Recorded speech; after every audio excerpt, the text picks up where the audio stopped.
오늘 본문은 기도에 대해 예수님께서 비유로 얘기해 주시는 내용입니다. 그런데 그렇게 기도에 대해서 비유로 얘기하게 된 배경을 보면 어제 본문에서 인자가 나타나는 날까지 신자들은 소망과 믿음을 근거해서 살아가야 하지만 그곳으로 인해 고난과 또한 만만치 않은 상황들이 다가오는 것을 이야기하고 있습니다. 그렇게 고난 속에서 주님 오심을 기다리며 살아갈 때 우리에게 드는 생각은 주님 다시 오시지 않으면 어떡할까일 것이죠. 혹시 하나님이 없는 것은 아닐까라는 생각이겠죠.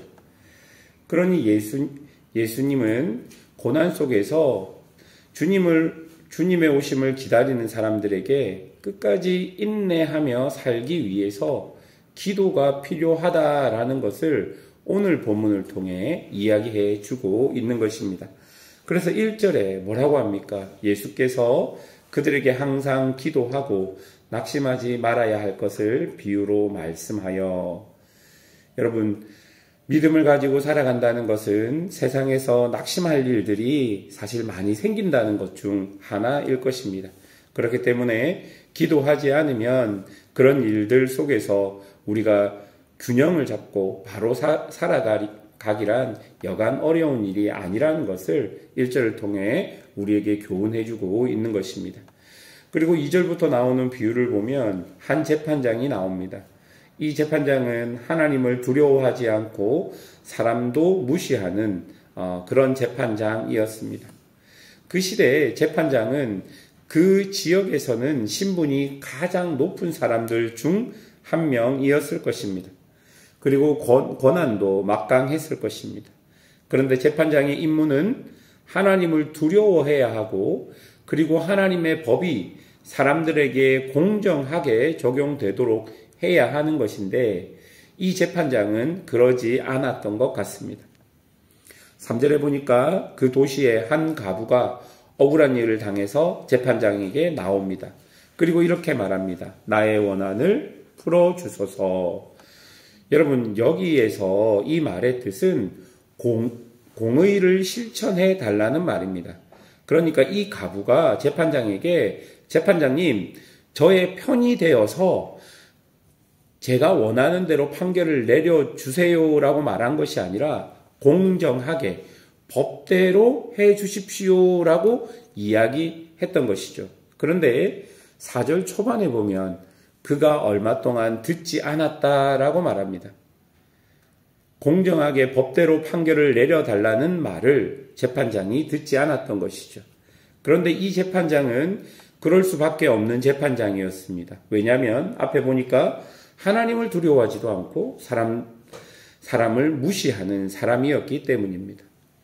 여러분, 신분의 차이를 한번 보십시오. 그 지역에서 가장 높은 신분의 재판장과 그 지역에서 가장 신분이 낮은 사회 소외 계층이며 보호자가 없는 가부, 어떻게 사람을 무시하는 재판장이 그 가부의 이야기를 들어주겠습니까?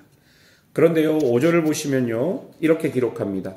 이 가부가 나를 번거롭게 하니 내가 그 원한을 풀어주리라. 그렇지 않으면 늘 와서 나를 괴롭게 하리라 하였느니라. 여러분, 여기서 나를 괴롭게 한다라는 말은 명예를 떨어뜨린다라는 의미입니다. 이 가부가 계속 재판장을 귀찮게 하고 그 사회 속에서 재판장의 명예를 떨어뜨리려고 하니까 재판장이 그의 원한을 풀어주겠다라고 마음을 먹은 것입니다.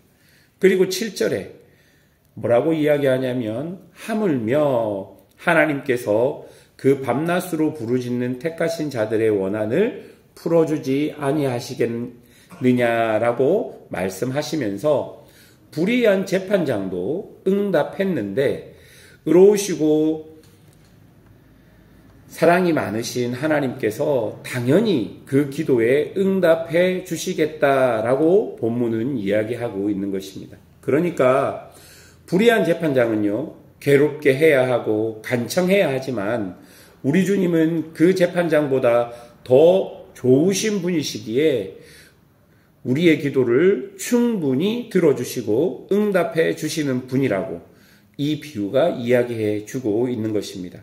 그리고 8절에서 주님 오시는 그날까지 우리의 원한을 풀어주시는 그 주님을 믿으며 항상 기도하고 낙심하지 말라라고 이야기하고 있는 것이죠. 이제 예수님은 이 불의한 재판관의 비유를 마치면서 우리에게 어떻게 기도해야 하는지 바리새인과 세리의 기도를 통해 말씀해 주고 있습니다. 11절을 보면요. 바리새인은 서서 따로 기도합니다. 바리새인은 죄인인 세리와 옷깃이 스칠까봐, 그래서 그의 죄가 나에게 전염될까봐 조심하여 상대적 우월감을 느끼며 기도로 자신을 자랑하며 세리를 무시합니다. 11절 마지막에 보면 이 세리와 같이 아니함을 감사하나이다. 여러분, 이것이 바리새인의 기도의 핵심입니다. 그러나 13절의 세리는 감히 눈을 들어 하늘을 쳐다보지도 못하고 다만 가슴을 치며 이르되 하나님이여 불쌍히 여기소서 나는 죄인이로소이다 하였느니라 라고 기도합니다. 그러니까 자신이 죄인인 것을 인정하며 하나님의 자비와 긍휼을 구했던 것이죠. 여러분, 이 바리새인과 세리의 기도를 통해서 우리가 중요하게 보아야 하고 생각해야 할 것은 바리새인의 기도는 세리를 향해 있습니다. 그러나 세리의 기도는 하나님을 향해 있다라는 것입니다.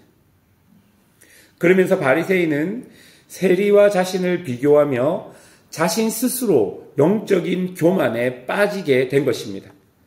바리새인은 이런 기도를 하면 할수록 영적인 아둔함과 영적인 교만함에 빠지게 된다는 것입니다. 기도를 통해 하나님을 보지 못하고 하나님을 알지 못하고 자신의 욕망과 그리고 다른 사람과 비교하는 기도를 할 때 그 기도라는 것은 우리를 더 깊은 영적인 교만함에 빠지게 만들 수 있다는 것입니다. 그러나 여러분, 세리는 어떠합니까? 자신의 죄악을 인정하며 하나님께 자비를 구했습니다. 자기 안에 있는 죄악들을 인정하며 하나님 없으면 안 된다라고 고백하며 하나님의 긍휼과 자비를 구했던 것입니다. 사랑하는 여러분, 기도라는 것은요, 하나님을 바라보는 것입니다. 기도를 우리의 욕망을 채우는 데 사용한다면 우리는 이런 기도로 주님 오시는 그날까지 기다릴 수가 없습니다. 바리새인과 같이 기도한다면 우리는 주님 오시는 그날까지 세상에서 우리가 받는 고난과 낙심함을 기도로 이겨낼 수가 없는 것이죠. 왜냐하면 그 기도는 우리 하나님 바라보게 만드는 기도가 아니라 우리의 욕망을 하나님처럼 섬기게 만드는 기도이기 때문일 것입니다. 사랑하는 여러분, 기도는 하나님을 바라보는 것입니다. 그러니 여러분의 기도가 어디를 향해 있는지를 한번 살펴보십시오. 정말로 여러분의 기도가 하나님을 향해 있는지, 여러분의 기도가 여러분의 욕망을 향해 있는지, 여러분의 기도가 하나님을 향해 있는지, 여러분의 기도가 다른 사람들과 비교하는 모습으로 향해 있는지를 살펴보아야 할 것입니다. 그래서 우리의 기도가 바르게 될 때, 우리의 기도를 통해 우리가 온전히 하나님을 바라보게 될 때, 우리는 세상의 그 어떤 고난과 유혹들 속에서도 주님 오시는 그날까지 낙심하지 않고 주님을 붙들 수 있게 되는 것입니다. 오늘 말씀을 잘 기억하면서 여러분의 기도가 정말 좋으신 하나님께 향해 있는 기도가 되기를 주님의 이름으로 축원합니다. 기도하겠습니다.